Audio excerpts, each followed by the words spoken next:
Welcome everyone, Dr. Thor here. Get ready for Gnosis. Well, as I always tell you and as I'm always right, it just is shockingly true. Well, I've been following, and I hope you have, to get your basic COVID information from, is Dr. Campbell, John Campbell, who's a retired physician in northern England.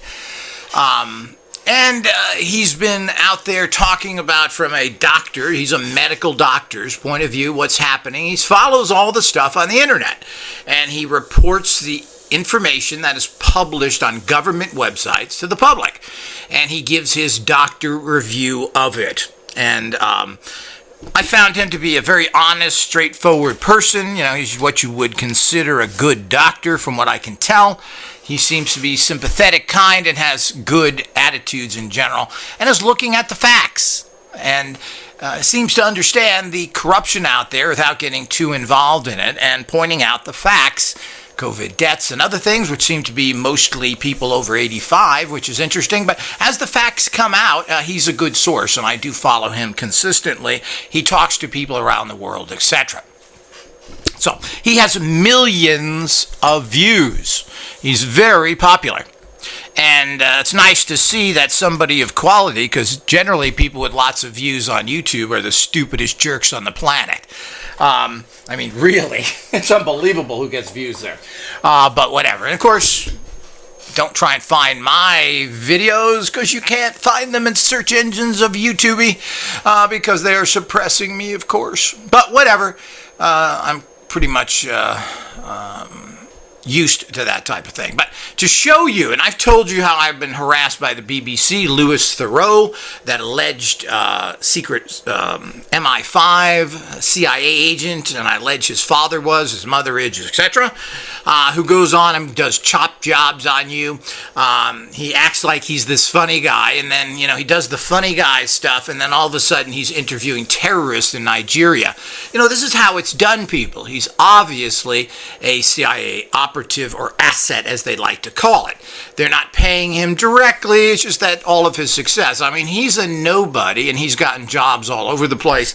Works for the so-called BBC, whatever that is. And this is very typical of people that can go around the world and infiltrate. And one of the things that has credibility to anybody over 40 is you come up with BBC, British Broadcasting System. So this is all the what you hear all the time, and when you introduce that, that gets your attention as, oh, this is a credible organization. You know, this is what you see in old movies and during the war, that they reported these things.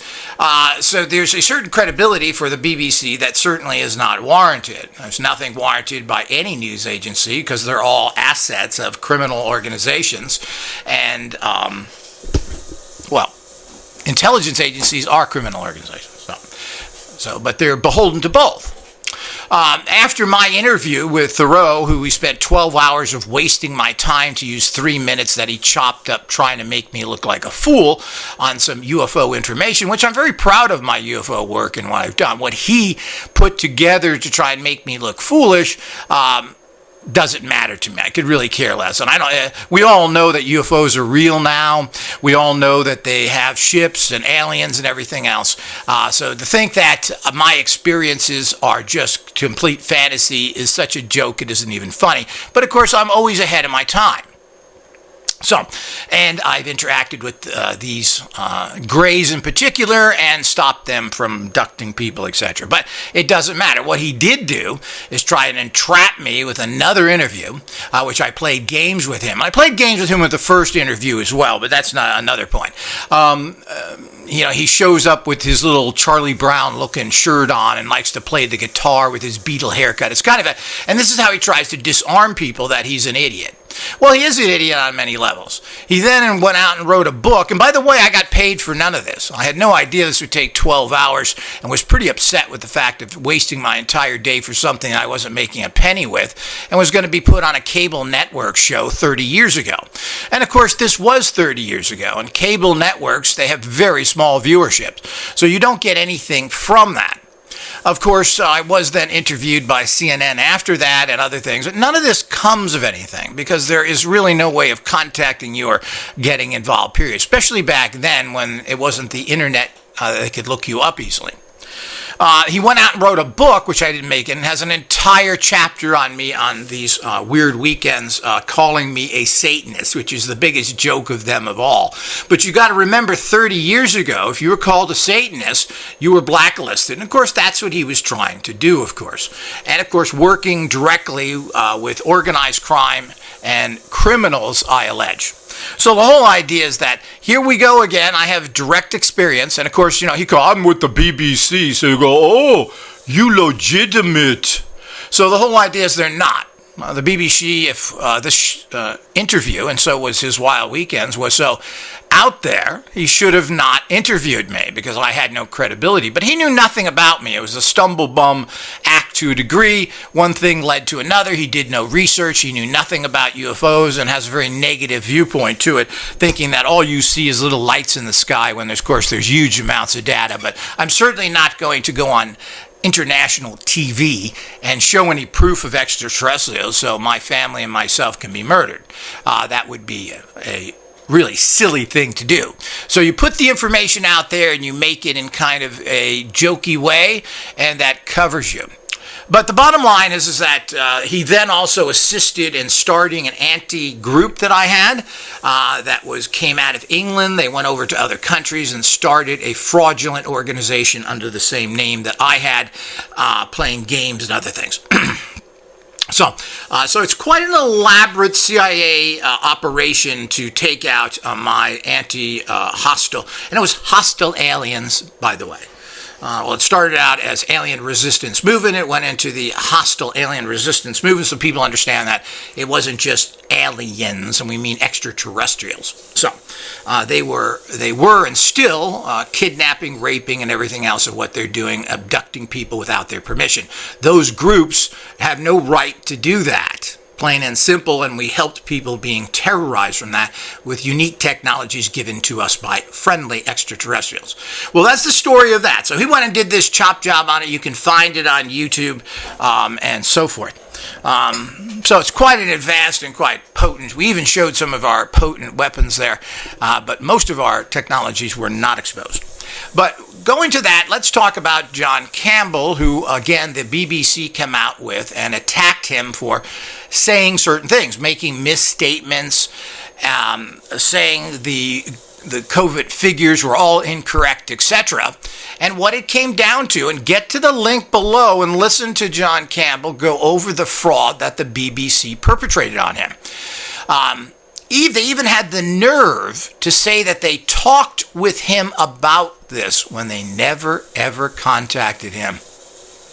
This is your news media, people, and remember, this is the very credentialed, the very dependable, the very creditable, BBC. Wow. So, well, I guess, Dr. Thor, you've been proven yet again that chop jobs are done on you and how uncredible, how corrupt the news media is, and particularly the BBC. And this was 30 years ago. So they've been corrupt for how long, I allege the BBC has been corrupt? Well, we have no idea. How far back does it go? Obviously, I did an interview with this bozo 30 years ago. So the whole idea is that we have the same reality going on now, where the BBC is coming out, stating to Dr. Campbell, they talked with him, and he's a credible, they put this in writing. I mean, they should be sued for this kind of misconduct. And he's perfectly willing to speak with the BBC and has tried to contact the BBC on many occasions with their false reporting. Secondly, Dr. Campbell does not make up figures. He doesn't give that much commentary. He reports and comments on government published documents from around the world, giving figures of deaths and what's the active COVID virus at the time, and talks about whether it's credible or not information based on medical science for a guy who has been a doctor for most of his life now. So here it is, people. Again, 100% verification of what I've told you about and why you cannot trust anyone, and certainly don't want to trust the BBC, which is nothing more than a television network anyway, government sponsored to a large degree. But you can't trust them. NBC, CBS, all the big things, you can't trust them. CBS is involved with publishing satanic authors. They own a publishing, I think it's Schuler. They're publishing a Nazi Satanist that is selling books now. So, I mean, it goes on and on. So, do you get what's going on, people? And this isn't very new. It's now pretty blatant because people aren't rising up and commenting against it. They certainly should be, and certainly the impetus, cowardice Christians are doing absolutely nothing about the hordes of Satanists who've taken over everything because they work with them. They're working with all the corrupt, rotten people. That's what Christians do. They're cowards. They work for the system instead of working for God. You know, it used to be the right-wing Christians didn't support the government until Reagan's time, who came in and bought them off. The bottom line is you never trusted government. Government is Satan. And of course, now they are Satan because they work with government and everything else. And I've seen this directly yet again. Almost everything I talk about, I get from personal experiences, not from secondhand information. But here, yet again, here's proof of the pudding, people. Note it, understand it, and put it in your little pocket of saved information. Until next time.